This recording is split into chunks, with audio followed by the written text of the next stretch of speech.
क्या आप जानते हैं कि हर कोई श्रीमद् भगवत गीता को सुन नहीं पाता और जो इसे सुन लेता है वह साधारण इंसान नहीं रहता। अगर आप इस समय यह वीडियो देख रहे हैं तो समझ लीजिए कि भगवान श्री कृष्ण ने स्वयं आपको यहां तक पहुंचाया है, क्योंकि उनकी प्रेरणा के बिना कोई भी व्यक्ति गीता के इस दिव्य ज्ञान तक नहीं पहुंच सकता। मैं पूरे विश्वास के साथ कहता हूं कि यदि आपने इस वीडियो को शांत मन से पूरा अंत तक देखा और सुना तो आपकी सोच बदलेगी, आपके डर टूटेंगे और जीवन को देखने का नजरिया पूरी तरह बदल जाएगा। यह कोई साधारण कथा नहीं है, यह वह ज्ञान है जो सबसे बड़े संकट में फंसे इंसान को भी सही मार्ग दिखाता है। मेरा स्वयं का अनुभव कहता है कि यदि आप इस गीता सार को रोज सुबह और रात को सोने से पहले सुनते हैं तो नकारात्मकता अपने आप दूर होने लगती है और मन में शांति भरने लगती है। याद रखिए, जिस प्रकार खुशियां बांटने से बढ़ती हैं, उसी प्रकार गीता का ज्ञान जितना अधिक लोगों तक पहुंचाया जाता है, उतनी ही अधिक भगवान श्री कृष्ण की कृपा और इस दिव्य ज्ञान की ज्योति आपके जीवन में प्रकाश फैलाती है। आज हम आपके लिए भागवत गीता की एक ऐसी अद्भुत कहानी लेकर आए हैं जिसे सुनने मात्र से आपको वह ज्ञान प्राप्त होगा जो शायद आपको कहीं और नहीं मिला होगा। इस कथा के माध्यम से आप जानेंगे कि भगवान के नाम से मृत्यु तक डर जाती है और जिसकी मृत्यु जहां लिखी होती है उसे वहीं प्राप्त होती है। कोई भी शक्ति उसे रोक नहीं सकती। इसीलिए दोस्तों, अपने मन में श्रद्धा और विश्वास के साथ जय श्री राधे कृष्णा बोलिए और इस दिव्य कथा को पूरे मन से सुनना प्रारंभ कीजिए। यह कहानी महाभारत और भागवत गीता की है। एक बार एक कौवे की गरुड़ से दोस्ती हो गई। दोनों काफी समय एक दूसरे के साथ गुजारते थे। उनमें मित्रता इतनी गहरी हो गई थी कि आपस में कभी कोई बात नहीं छिपाते थे। एक दिन दोनों एक नदी के किनारे पेड़ पर बैठे बात कर रहे थे कि तभी एक यमदूत उधर से गुजरा। वह कौवे को देखकर मुस्कुराया। गरुड़ और कौवे ने उस यमदूत को अनदेखा किया और अपनी बातों में लग गए। लेकिन अगले दिन फिर वही हुआ। दोनों बातें कर रहे थे, तभी वही यमदूत फिर उधर से गुजरा। वह फिर कौवे को देखकर मुस्कुराया। इस बार कौवे को कुछ शंका हुई। उसने गरुड़ से कहा कि यमदूत मुझे देखकर कल भी मुस्कुराया था और आज भी वैसे ही मुस्कुराया। कुछ गड़बड़ है, हो सकता है मेरी मृत्यु आने वाली है। गरुड़ ने उसे समझाया कि ऐसा कुछ नहीं है, ये एक संयोग भी हो सकता है। तुम चिंता मत करो, 2-3 दिन और ऐसे ही निकले। रोज यमदूत कौवे को देखकर मुस्कुराता। अब तो कौवे को यकीन हो गया कि निश्चित ही मेरी मौत नजदीक है। उसने गरुड़ से कहा, मित्र, मैं मरना नहीं चाहता, लेकिन यह यमदूत जरूर एक दिन में मेरे प्राण निकाल कर ले जाएगा। ये रोज ही मुझे देखकर मुस्कुराता है। गरुड़ को भी लगा कि हो सकता है कौवे का शक सही हो। उसने कौवे को धैर्य बंधाया। गरुड़ ने कौवे से कहा, तुम चिंता मत करो मित्र, मैं तुम्हें यहां से इतनी दूर ले जाऊंगा कि यह यमदूत तुम्हें दिखाई ही ना दे। गरुड़ ने कौवे को अपनी पीठ पर बैठाया और उस जंगल से हजारों किलोमीटर दूर कैलाश पर्वत पर ले गया। दोनों को अब यह डर नहीं रहा कि यहां कोई उन्हें परेशान कर सकता है। लेकिन वे जैसे ही कैलाश पर्वत पर पहुंचकर एक गुफा तक पहुंचे, वहां यमदूत पहले से ही मौजूद था। उसने कौवे को देखते ही उस पर पाश फेंक कर उसके प्राण निकाल लिए। गरुड़ देखता रह गया। उसने यमदूत से पूछा, तुमने इसे मारा क्यों? यमदूत ने कहा कि इसकी मौत इसी समय लिखी थी, इसलिए इसके प्राण निकाल लिए। गरुड़ ने फिर पूछा, तो फिर तुम इसे देखकर उस जंगल में मुस्कुराते क्यों थे? इसे मारना ही था तो वहीं मार देते। यमदूत ने जवाब दिया, इसकी मौत कैलाश पर्वत पर ही लिखी थी, लेकिन 4 दिन पहले इसे उस जंगल में देखकर मुझे आश्चर्य हो रहा था कि यह इतने कम समय में वहां पहुंचेगा कैसे, क्योंकि इसके पंख भी छोटे हैं और यह लंबी उड़ान भी नहीं भर सकता। तो हजारों योजन दूर कैलाश तक यह पहुंचेगा कैसे? यही सोचकर मैं रोज मुस्कुराकर गुजर जाया करता था। लेकिन भाग्य देखो, तुम इसके परम मित्र ही इसे यहां तक इतने कम समय में ले आए। तो दोस्तों, जीवन और मृत्यु भाग्य की ही तो बात है। इससे कहीं भी छिपा या बचा नहीं जा सकता। जब तक जिंदगी है तब तक कोई आपको मार नहीं सकता, लेकिन अगर मृत्यु निकट हो तो कोई कोशिश आपको बचा नहीं सकती। तो दोस्तों, मौत से डरना या घबराना नहीं चाहिए। बस सुबह शाम भगवान का ध्यान करना चाहिए। भगवान ही हर जगह हमारी मदद करते हैं। श्री कृष्ण भगवान ने गीता में कहा है, हमें कर्मों का फल तो भोगना ही पड़ेगा। चाहे कोई कितनी ही होशियारी कर ले, पर कर्मों का डंडा सबको लगेगा। गीता में भगवान श्री कृष्ण कहते हैं कि चाहे आपने कोई भी कर्म किया हो, उसका फल आपको जरूर भोगना पड़ेगा। अगर आपने अच्छा कर्म किया है या जाने अनजाने में हो गया हो, तो किसी मुश्किल वक्त में आपको वह आपके अच्छे कर्म उस मुश्किल वक्त से बचा लेंगे। और अगर आपने गलत कर्म किया है, पाप किया है, किसी के साथ धोखा किया है, तो उसकी सजा भी आपको जरूर मिलेगी। इंसान कितना ही छुपकर कर्म करे, लेकिन कहते हैं इस परमात्मा के ईश्वर के चारों तरफ कैमरे लगे हुए हैं। हमारे एक एक कर्म पर वह की पनिका और कैशपा वो है प्रकृति। वह परमात्मा अपनी दृष्टि बनाए रखते हैं। श्री कृष्ण ने बहुत ही सुंदर शब्दों में कहा है। कभी कभी आपके मन में यह प्रश्न नहीं उठता है कि इस संसार में ऐसा क्या है जिसे पाना असंभव है? उठता है। मेरे मन में भी यह प्रश्न उठता है। फिर मैं विचार करता हूं, क्या है संसार में ऐसा से पाना असंभव है? धन नहीं, यश नहीं, सम्मान नहीं, प्रेम नहीं, तो फिर क्या है ऐसा जिसे पाना असंभव है? तो इसका उत्तर है अपनी स्वयं की भूल, अपना स्वयं का दोष जो कभी किसी को नहीं मिलता। और यदि किसी को मिल भी जाए तो वह व्यक्ति अपनी भूल स्वीकार करना नहीं चाहता। किंतु जो व्यक्ति अपनी भूल स्वीकार करता है या अपना दोष स्वीकार करता है, संसार में कुछ भी पाने के लिए कोई उसके सामने कोई भी बाधा नहीं रहती। इसलिए आत्मविश्वास अवश्य रखें। प्रयास करते रहें कि आपसे कोई भूल ना हो, किंतु आत्ममंथन भी। और यदि आपसे कोई भूल भी हो जाए तो उसे स्वीकार करें, उसे सुधारने का प्रयास करें। आपका जीवन अधिक आनंदमय हो जाएगा। श्री कृष्ण ने कहा है कि हम व्यक्ति एक कठपुतली हैं जो कि आते हैं इस दुनिया में और चले जाते हैं। उसके ना तो आने का समय निश्चित रहता है और ना ही जाने का समय निश्चित रहता है। एक सीमित सीमा के लिए आते हैं और इस दुनिया से चले जाते हैं। इस बात को श्री कृष्ण अपनी इन पंक्तियों में कहते हैं कि व्यक्ति मिट्टी से ही बना है और वह मिट्टी में मिल जाता है। उसका अस्तित्व सिर्फ इतना ही है। इसलिए व्यक्ति को लोभ लालच की भावना नहीं रखनी चाहिए, क्योंकि ना तो वह कुछ लेकर आता है और ना ही वह कुछ लेकर चला जाता है। वह जिंदगी भर काम करता अपने दूसरों के लिए और मरने के बाद वह दूसरों के लिए ही सब कुछ छोड़ जाता है। इसलिए हमें लोभ लालच की भावना छोड़कर सदाचार की भावना अपना लेनी चाहिए, क्योंकि इसी में सारे जगत की भलाई है। श्री कृष्ण कहते हैं इस दुनिया के लोगों की यही परेशानी है कि वह किसी न किसी बात को लेकर चिंतित रहते हैं और दूसरों की जिंदगी पर नजर डालते हैं और देखते हैं उनकी जिंदगी कितनी आसान है, कितनी अच्छी है, पर वह अपनी जिंदगी की बुराई करते रहते हैं, चिंता करते रहते हैं। हर व्यक्ति को जीवन में किसी न किसी बात की चिंता परेशानी रहती है, पर उसे अपनी जिंदगी कभी अच्छी नहीं लगती। उसे दूसरों की जिंदगी अच्छी लगती है, उसी पर उसकी नजर रहती है। हमें चिंता छोड़कर ध्यान रखना चाहिए कि जीवन में जो कुछ भी होगा अपने निश्चित समय पर ही होगा। उस पर हमारा कोई हाथ नहीं है, यह हमारे हाथ में नहीं है। इसलिए चिंता छोड़कर हमें अपने कर्म पर ध्यान देना चाहिए, क्योंकि अगर काम अच्छा होगा तो सब अच्छा होगा। इसलिए चिंता छोड़कर धैर्य रखो। जो होना है वह होकर रहेगा।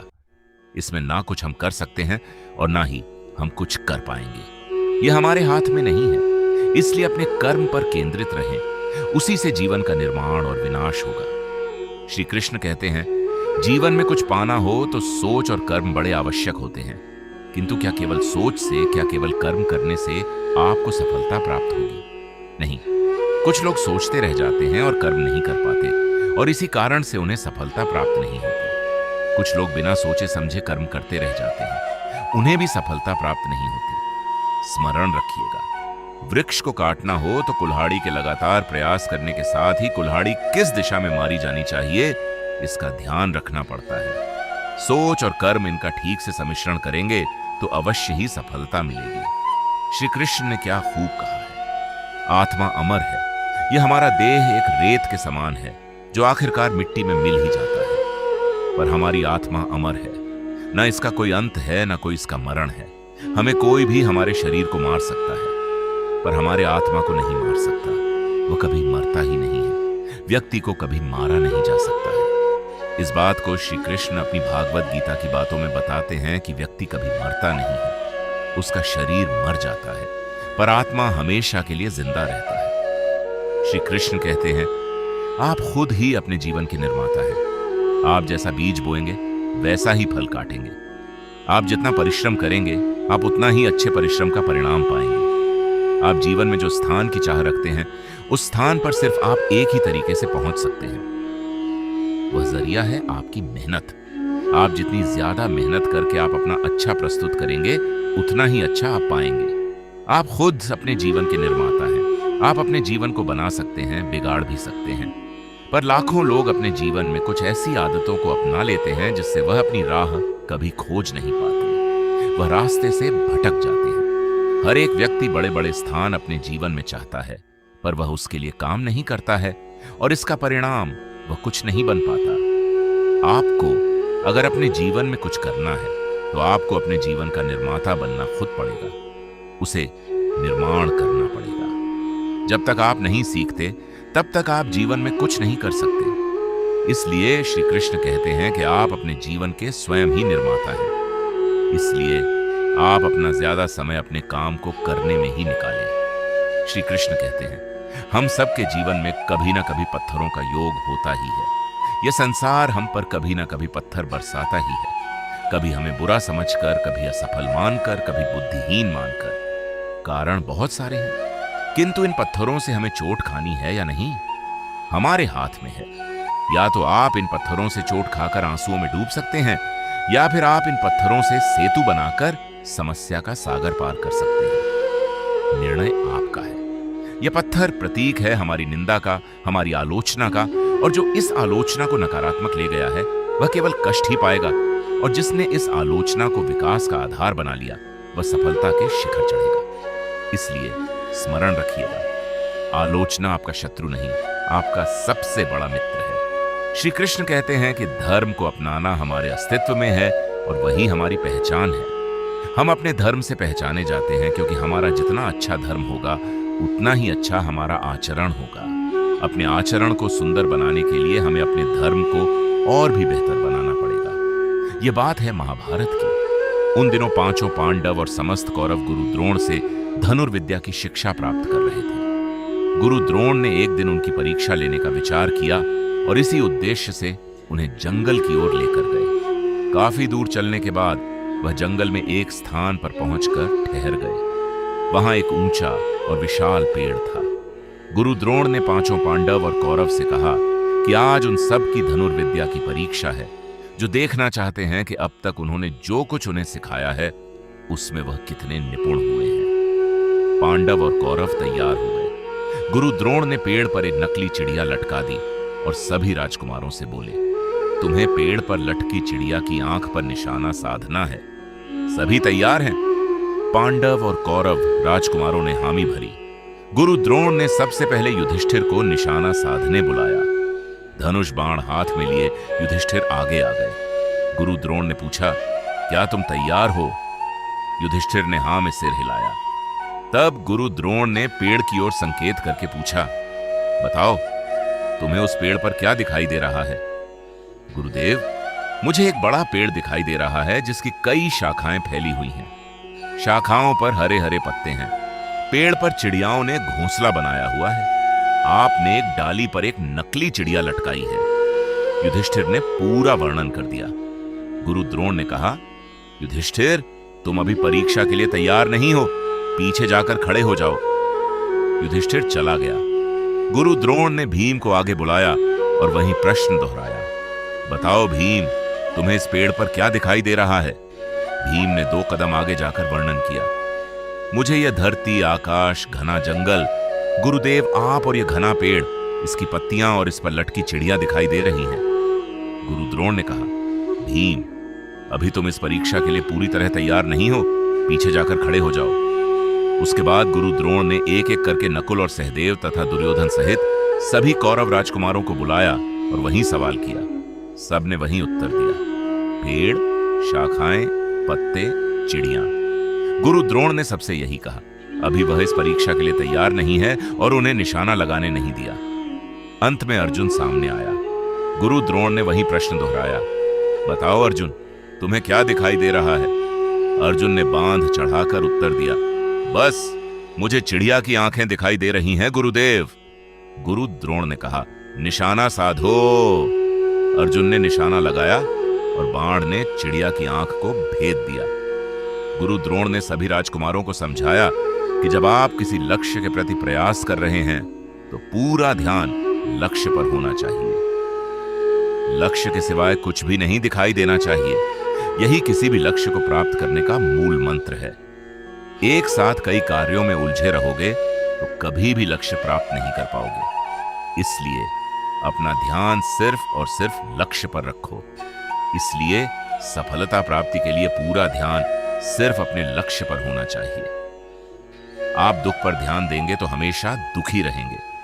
आप सुख पर ध्यान देंगे तो हमेशा सुखी रहेंगे, क्योंकि आप जिस पर ध्यान देते हैं वही चीज सक्रिय हो जाती है। श्रीमद् भगवत गीता में भगवान श्री कृष्ण कहते हैं कि जिस तरह प्रकाश की ज्योति अंधेरे में चमकती है, ठीक उसी प्रकार सत्य चमकता है। इसलिए मनुष्य को हमेशा सत्य की राह पर चलना चाहिए। मृत्यु एक अटल सत्य है जिसे कभी बदला नहीं जा सकता है। इस संसार का जब से निर्माण हुआ है तब से जन्म मृत्यु का चक्र चलता आ रहा है। कोई मनुष्य चाहे लाख चीजें जान ले, चाहे वह पूरे जगत को जान ले, लेकिन अगर वह स्वयं को नहीं जानता तो वह अज्ञानी है। कान्हा कहते हैं, अगर कोई आपको ठुकरा दे तो बुरा मत मानना, क्योंकि वे वास्तव में आपकी कीमत नहीं जानते। बुरा वक्त गुजर जाता है, बस उस ऊपर वाले को हमारा सब्र आजमाना होता है। चेहरे पर हमेशा मुस्कान का यह मतलब नहीं कि जीवन में संघर्ष नहीं, बस ऊपर वाले पर भरोसा ज्यादा है। जिंदगी में अगर कुछ बड़ा करना है तब दो चीजें हमेशा याद रखना कि जो खोया है उसका गम नहीं, जो पाया है वह भी किसी से कम नहीं। जिंदगी में हम कितने सही और कितने गलत हैं, ये सिर्फ दो ही शख्स जानते हैं। परमात्मा और अंतरात्मा नकारात्मक विचारों को अपने मन में प्रवेश करने की अनुमति ना दो, क्योंकि यही वह एक चीज होती है जो हमारा आत्मविश्वास कम कर देती है। कामयाबी कुछ नहीं, बस एक नाकामयाब व्यक्ति के संघर्ष की कहानी होती है। आपके खिलाफ होने वाली बातों को खामोशी से सुन लीजिए। यकीन मानिए वक्त उन्हें बेहतर जवाब देगा। जिसने अपने को वश में कर लिया है उसकी जीत को देवता भी हार में नहीं बदल सकते। अगर लोग आपकी अच्छाई को आपकी कमजोरी समझते हैं तो यह उनकी समस्या है। आप आईना बने रहो। फिक्र वह करें जिनकी सूरत खराब है। श्रीमद् भगवत गीता में भगवान श्री कृष्ण कहते हैं कि हे अर्जुन, तुम्हारा क्या गया जो तुम रोते हो? तुम क्या लाए थे जो तुमने खो दिया? तुमने क्या पैदा किया था जो नष्ट हो गया? तुमने जो लिया यहीं से ली। दोस्तों, आप सभी लोगों को हमारा ये वीडियो देखने के लिए बहुत बहुत धन्यवाद। उम्मीद है आपको ये वीडियो पसंद आया होगा। अगर पसंद आया हो तो हमारे चैनल को सब्सक्राइब करें और बेल नोटिफिकेशन आइकॉन को भी ऑन कर लीजिए। इससे आपको हमारे आने वाले नए वीडियो के बारे में तुरंत पता चल जाएगा और आप कभी भी हमारी कोई भी वीडियो मिस नहीं करेंगे। और इस वीडियो को उन लोगों के साथ शेयर करें जिन्हें आपको लगता है कि इसे पसंद करेंगे। इससे हमारा चैनल बढ़ेगा और हम और भी बेहतर वीडियो बना सकेंगे। हमारे चैनल पर अन्य वीडियो भी देखें, शायद आपको कोई ऐसी चीज मिल जाए जो आपको और भी ज्यादा पसंद आए। उम्मीद है हम जल्द ही फिर मिलेंगे। आपका बहुत बहुत धन्यवाद।